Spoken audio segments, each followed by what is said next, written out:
बांसवाड़ा जिले की पंचायत समिति सज्जनगढ़ की ग्राम पंचायत गोदावाड़ा नारंग की सरपंच श्रीमती विकली देवी कटारा के प्रतिनिधि नानालाल कटारा ने आरपीडी न्यूज के माध्यम से बताया कि अब तक के कार्यकाल में शमशान घाट निर्माण, सामुदायिक शौचालय निर्माण व ग्राम पंचायत में आंगनवाड़ी केंद्रों की मरम्मत जैसे कार्य किए जा चुके हैं। साथ ही जो विकास कार्य पंचायत में अधूरे हैं उन्हें पूरा करवाना मेरा प्रयास रहेगा। तो आइए जानते हैं किशन सोलंकी के साथ विशेष बातचीत में समाज सेवी नानालाल कटारा के अपनी पंचायत में विकास और समस्याओं के प्रति विचारों को। आरपीडी न्यूज से किशन सोलंकी। हम अभी पहुंचे हैं ग्राम पंचायत गोदावाड़ा नारंग, जिनके नवनिर्वाचित सरपंच उनके प्रतिनिधि हैं नानालाल जी कटारा। उनसे रूबरू होते हैं और बातचीत करते हैं कि अभी पहले पूर्व में वो 5 साल के कार्यकाल में खुद सरपंच पद पर रह चुके हैं और अभी वर्तमान में उनकी धर्मपत्नी हैं। तो उनसे बातचीत करते हैं कि अभी इस कार्यकाल में उन्होंने किस मुद्दे को लेकर उन्होंने चुनाव लड़ाया था और अभी क्या क्या विकास कार्य के मुद्दे हैं जिनको उन्होंने सफल किया है और क्या क्या विकास कार्य करवाए। आए मिलते हैं सरपंच प्रतिनिधि। सरपंच साहब नमस्कार। नमस्कार सर। तो सरपंच साहब, आपने अब की बार पहले पूर्व में आप 5 साल सरपंच पद पे खुद रह चुके हैं और अब की बार आपने अपनी धर्मपत्नी को चुनाव लड़ाया और जनता ने अच्छे वोटों से विजय बनाए। तो अभी ऐसे क्या विकास के मुद्दे थे जिनको लेकर आप चुनाव मैदान में आए और अभी क्या विकास करवाया है, ये बताइए। सोलंकी जी, विगत में 15 साल से सरपंच रहा हूँ। जी जी। फर्स्ट में मैं रहा, सेकंड बार हमारे मैडम रहे जी। अभी फिर मैडम ही हैं। बिल्कुल, मैं इनका प्रतिनिधित्व करता हूँ। जी जी। सोलंकी जी, मुझे पूर्व 30-35 साल का अनुभव है जी राजनीतिक में। जी जी। अनुभव तो बहुत है, पर अभी क्या हुआ कि जैसे ही 2020 में चुनाव हुए अभी गई जनवरी में, तब से लगाकर आज तक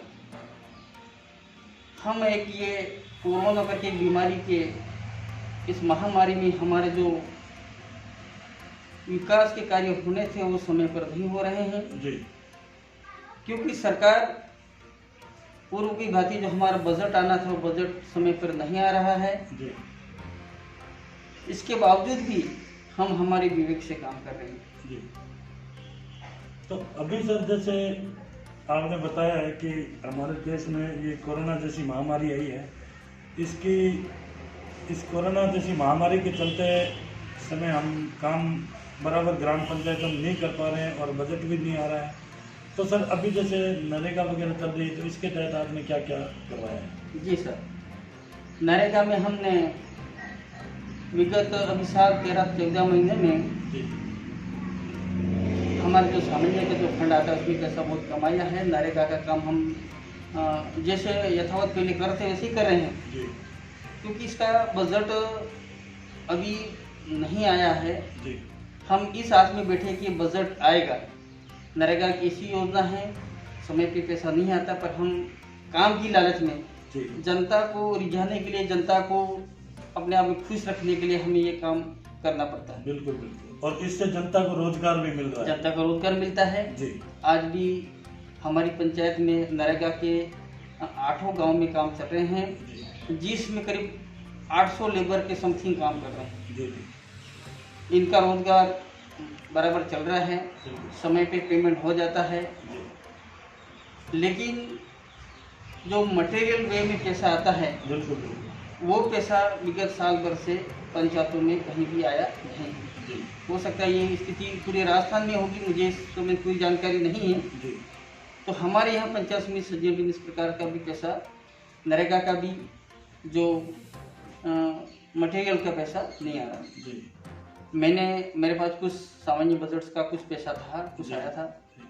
मैंने अभी हमारे क्षेत्र में पक्के निर्माण काम करीब मैंने 5-6 तो शमशान घाट बनाए हैं। जी। एक शमशान घाट का विस्तार किया है, बिल्कुल। एक मेडिकल का सब सेंटर बनाया है बिल्कुल। और करीब 6-7 आंगनबाड़ी को रिपेयर किया है। जी। और एक हमारी पंचायत में सामूहिक शौचालय बनाया है, जी जहां पंचायत को या आसपास के आने वाले जाने वाले लोगों को बिल्कुल शौच के लिए एक सुविधा उपलब्ध कराई है। बिल्कुल। और सब मेरे बार बार सरपंच बनकर यही काम है, जी मेरा समय जब तक रहता है सुबह से लेकर शाम तक मैं जनता के बीच में रहता हूँ बिल्कुल। और जनता की कठिनाइयों में जब भी मेरी ज़रूरत पड़ती, शाम सुबह रात, जी बिना स्वार्थ लोगों के साथ जुड़ा हुआ हूँ। जी मुझे हमेशा चुनाव में पैसा ज़्यादा नहीं लगा है, जी जी क्योंकि मेरा सीधा संपर्क जनता से है। बिल्कुल बिल्कुल। और मैंने आज तक जनता के बीच में रह के कभी मेरे को ये कर दो, ये पैसा के नाम से मैंने कभी पैसा रुपये के नाम से कभी लोगों से कभी कलेक्शन नहीं। जी जी मेरा मेन वजह यही है कि मैं जनता से सीधा जुड़ा हुआ हूँ, जनता की सेवा करता हूँ, इसलिए जनता का मेरा भरोसा है। जी। तो जैसे सरपंच साहब अभी आपने बताया कि जैसे सामान्य का पैसा आया था, तो मान लो पेयजल हेतु आपने कोई सुविधा की है अभी कुछ? हाँ सोलंकी जी, पैसा पेयजल में जो हमारे अलग अलग ग्रांट आती है, जी जिसमें निर्माण काम के लिए पैसा अलग आता है जी जी और पेयजल के लिए अलग आता है। जी इसमें अभी मैंने पेयजल के लिए प्रपोजल बना के भेज दिए हैं। 1-2 दिन में मैं पेयजल के लिए 30-35 लाख रुपए लगाऊंगा, जी जी जिसमें हमारे 8 गाँव में बिल्कुल 40-50 हैंडपम्प की सुविधा करा दूँ। जी जी ये कार्य अभी अपना चालू है। जी जी हाँ, तो पेयजल के लिए जो हमारा फंड आता है अलग अलग निर्बंध योजना करके अलग आती है, बिल्कुल जिस पैसा हमारे अलग अलग आता है, इसमें अलग अलग इस फंड से हम जो पेयजल का पैसा है वो पेयजल में ही खर्च करना पड़ता है। जी जी तो पेयजल का पैसा मैं अभी हमारे 8 गाँव में पेयजल के लिए पैसा लगाऊंगा जी और ये अभी 8-15 दिन महीना में इसका फिक्र पूरा हो जाएगा। जी। बहुत ही बढ़िया सुझाव दिया सरपंच साहब आपने कि आज आप तीसरा कार्यकाल है आज आपका, 15 साल से आप सरपंच रह चुके हैं और सरपंच प्रतिनिधि भी रह चुके हैं और अभी वर्तमान में हैं। लेकिन आपने बताया कि मेरा जनता से सीधा जुड़ाव है और जनता मुझे चुनती है बार बार, क्योंकि आपका व्यवहार और आपने विकास किया है ग्राम पंचायत में, इसलिए बार बार आपको जनता चाहती है और जनता आपको ही चुनती है। तो सरपंच साहब आपने बात बताई थी कोरोना की, तो जैसे देखने को मिल रहा है ग्राम पंचायतों में और बांसवाड़ा जिले के क्षेत्र में शादी समारोह का प्रोग्राम काफ़ी मान लो तुल पकड़ रहा है, तो आप अपनी ग्राम पंचायत के लोगों को इस कोरोना महामारी के बचाव के लिए क्या मान लो संदेश दे रहे हो, क्या उनको समझाइश बुझाइश कर रहे हो? जी सर, ये तो सही है।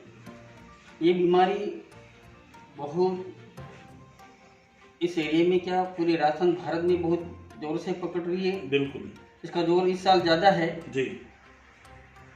इसके लिए हम हमारे पंचायत में हर परिवार हर समाज में जी हम व्यक्तिगत रूप से भी जाके लोगों को हमारा एक संदेश है जी कि एक जो कोरोना की जो वैक्सीन जो टीका आया है, बिल्कुल बिल्कुल इस टीके को जो पहले 60 और 65 साल के ऊपर वालों को लगा दिया था, जी अभी 45 साल के ऊपर वालों को जो टीका लग रहा है जी उसको भी हम बार बार प्रेरित कर रहे हैं, उनसे भी निवेदन कर रहे हैं बिल्कुल कि आप समय पे टीका लगाओ। जी मास्क है, शादी ब्याह में जी कम जाओ, कम इकट्ठे हो, बिल्कुल और इस प्रकार से अगर आप अपने आप में खुद अपनी पालना कर लोगे जी तो ये बीमारी आगे नहीं बढ़ेगी। सही और आप जैसे इस प्रकार की जो सरकार की गाइडलाइंस है, जी सरकार की गाइडलाइंस हो या अपनी खुद की गाइडलाइंस हो, जी जी अपने को खुद को समझना पड़ेगा बिल्कुल बिल्कुल कि भाई इस प्रकार से हम रहें ताकि ये बीमारी आगे नहीं बढ़े। जी हमारा देश, हमारा प्रदेश, जी हमारे गांव के लोग बच के रहें, बिल्कुल सुरक्षित रहें, जी क्योंकि मुख्यमंत्री जी बार बार गाइडलाइन की पालना के लिए आदेश निर्देश जी जी बार बार ये हमें बताते हैं, हम इनके मुताबिक हम लोगों को बताते हैं कि भाई ये प्रकार से आप इसे करना है, जी तब जाके आप बच पाओगे। तो सुविधाएं खुद को करनी ही, जी और उसकी पालना करोगे तो किसी प्रकार से बीमारी आगे नहीं बढ़ेगी। यही हमारे पास आज की तारीख में दवाई है, क्योंकि कोरोना का टीका जो है वो सरकार उसके बहुत कोशिश करे। बहुत से गाँव में क्या लोग आपस में झगड़ते हैं कि हम टीके से ऐसा होता ये होता, तो हम लोगों को बताते हैं कि भाई आप इस फालतू लोगों के बहकावे में मत आओ। बिल्कुल, ये सरकार का टीका है, ये कोई मामूली टीका नहीं है, ये कोई पैसों का टीका नहीं है, हजारों रुपए करोड़ों रुपए का टीका है। बिल्कुल समय पे लगाओगे तो बचोगे, इसके लिए हम बार बार प्रेरित करते हैं। और आगे भी हमारा यही रहेगा लोगों से कि भाई आप हमेशा दूरी बना कर रखें, बिल्कुल शादी समारोह कम से कम जाएं, बिल्कुल, और एक दूसरे से हाथ मिलाना करना ये करना नहीं करें। और मास्क कंपलसरी जरूरी है कि हर किसी को मास्क बिना लगाए कहीं जाना नहीं है। जी, तो ये सरकार की पालना भी ज़रूरी है। तो हम इस हिसाब से लोगों को बताते हैं और इनको हर तरह से प्रेरित कर रहे हैं। जी, इस कोरोना महामारी के बचाव के लिए यह अपनी ग्राम पंचायत और क्षेत्र की जनता से यही अपील करते हैं बार बार कि मास्क लगाएं और सोशल डिस्टेंसिंग का पालन करें और सैनिटाइज़र यूज़ करें और घर से बाहर नहीं निकलें। इस महामारी से लड़ने का और इससे जीतने का यही उपाय है कि दूरी बनाए रखें, मास्क ज़रूरी है, इसलिए घर में रहें और सावधान रहें, सचेत रहें। बहुत ही बढ़िया सुझाव दिया सरपंच साहब ने, और ये हमारे अनुभवी सरपंच है जो पूर्व में भी रह चुके हैं सरपंच पद पे और आज भी है। तो बहुत ही अच्छा सुझाव दिया। आरपीडी न्यूज़ के अंदर जो इन्होंने हमें समय दिया है उसके लिए बहुत बहुत धन्यवाद सरपंच साहब आपका। धन्यवाद साहब, धन्यवाद।